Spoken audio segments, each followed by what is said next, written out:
ചരിത്രത്തിലെ ധീരരായ രാജ്ഞിമാർ. റാണി ലക്ഷ്മിബായി 1857 സ്വാതന്ത്ര്യ സമരത്തിലെ അറിയപ്പെടുന്ന സേനാനികളിൽ ഒരാൾ. ഝാൻസി കി റാണി എന്ന പേരിലും അറിയപ്പെടുന്നു. 1835 ജനിച്ചു. മണികർണിക എന്നാണ് ഇവരുടെ യഥാർത്ഥ പേര്. തന്റെ 7ാമത്തെ വയസ്സിൽ ഝാൻസിയിലെ രാജ്ഞിയായി. രാജഗംഗാധർ റാവു വിവാഹം ചെയ്തതിനെ തുടർന്ന് മണികർണിക ലക്ഷ്മിബായി എന്നറിയപ്പെടാൻ തുടങ്ങിയത്.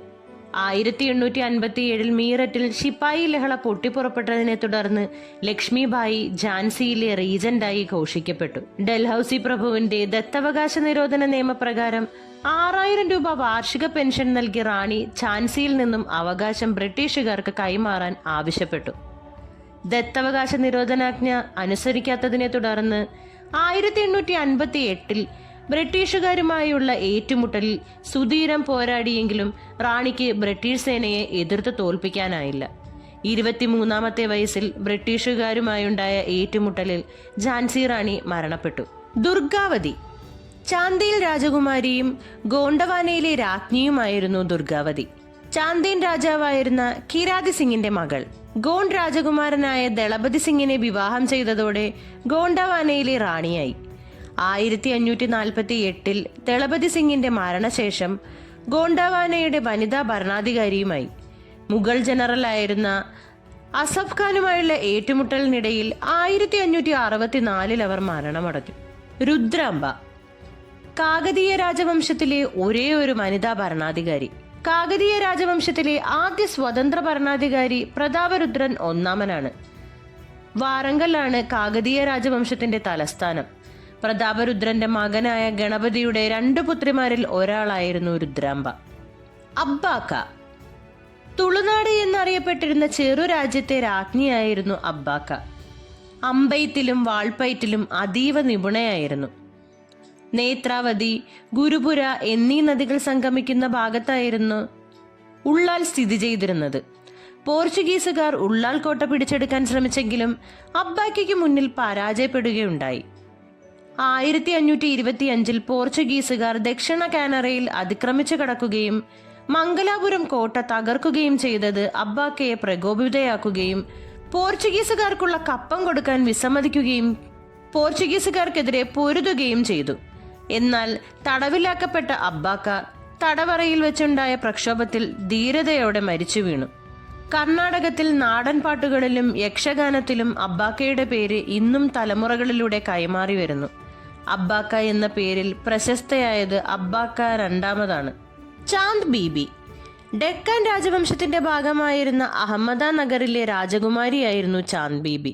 1580 അലി ആദിൽ ഷാ ബീജാപൂരിൽ വെച്ച് കൊല്ലപ്പെട്ട ശേഷം 9 വയസ്സുള്ള മകനു വേണ്ടി ചാന്ദ് ബീബി ഭരണം ഏറ്റെടുത്തു. ഒനെക് ഒബ്ബാവ കന്നഡ സ്ത്രീത്വത്തിന്റെയും ധീരതയുടെയും പ്രതീകമായ വനിത. ശത്രുക്കളെ ഉലക്ക ഉപയോഗിച്ച് നശിപ്പിച്ചതിനാലാണ് ഒനെക് ഒബ്ബാബ എന്നറിയപ്പെടുന്നത്. ചിത്രദുർഗ കോട്ട കാവൽക്കാരനായിരുന്ന ഒരു ഭടന്റെ പത്നിയായിരുന്നു അവർ. 1772 ഹൈദരാലിയുടെ സൈന്യം ചിത്രദുർഗ കോട്ട പിടിച്ചെടുക്കാൻ ശ്രമിച്ചു.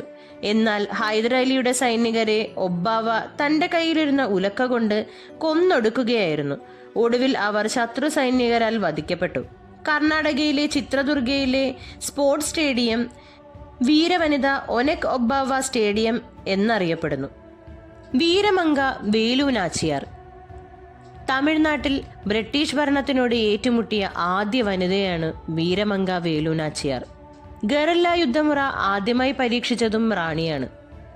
ദക്ഷിണേന്ത്യയിലെ ഝാൻസി റാണി എന്നറിയപ്പെടുന്നു. 18ാം നൂറ്റാണ്ടിൽ ശിവഗംഗ ഭരിച്ചിരുന്ന റാണിയാണ് വേലു നാച്ചിയാർ. ബുദ്ധിമതിയും ധൈര്യവതിയുമായ ഭരണാധികാരിയായിരുന്നു റാണി. ശിവഗംഗയിൽ റാണി ഒരു സൈന്യം രൂപീകരിക്കുകയും ഗറില്ല യുദ്ധമുറകളിലൂടെ ബ്രിട്ടീഷുകാർക്കെതിരെ പോരാടുകയും ചെയ്തു. കേലാടിയിലെ ചെന്നമ്മ കർണാടകത്തിലെ മലനാട് ഭാഗത്തുള്ള ചെറു രാജവംശമായ കേലാടിയിലെ രാജ്ഞിയായിരുന്നു ചെന്നമ്മ. 12 വർഷത്തോളം ചെന്നമ്മ കേലാടി ഭരിച്ചു. മരണശേഷം ദത്തുപുത്രനായ ബസവ നായക് ഭരണം ഏറ്റെടുത്തു. ബസവാപുരത്തെ കോട്ടയ്ക്ക് അമ്മയോടുള്ള ആദരസൂചകമായി ചെന്നമ്മഗിരി എന്ന പേരും നൽകി. കിട്ടൂർ റാണി ചെന്നമ്മ 1824 ഇംഗ്ലീഷ് ഈസ്റ്റ് ഇന്ത്യ കമ്പനിക്കെതിരെ കലാപം നയിച്ച ധീര വനിതയായിരുന്നു കിട്ടൂർ റാണി ചെല്ലമ്മ. കർണാടകത്തിലെ കിട്ടൂരിലെ മഹാറാണിയായിരുന്നു. ഏകമകന്റെ മരണശേഷം 1824 ശിവലിംഗപ്പയെ ദത്തെടുത്തത് ബ്രിട്ടീഷുകാർ അംഗീകരിക്കാത്തതിനെ തുടർന്നാണ് റാണിയുമായി യുദ്ധമുണ്ടായത്. പോരാട്ടത്തിൽ റാണിയെ ബ്രിട്ടീഷുകാർ തടവുകാരിയാക്കി. തടവറയിൽ വെച്ചാണ് റാണിയുടെ അന്ത്യം. ചെന്നമ്മ റാണിയുടെ വീരകഥകൾ കർണാടകയിൽ നാടോടിപ്പാട്ടുകളായ ബല്ലഡ, ലാവണി, ഗിഗിപ്പട എന്നിവയിൽ കാണാം. ജീജാബായി. മറാത്ത സാമ്രാജ്യ സ്ഥാപകനായ ശിവജിയുടെ മാതാവാണ് ജീജാബായി.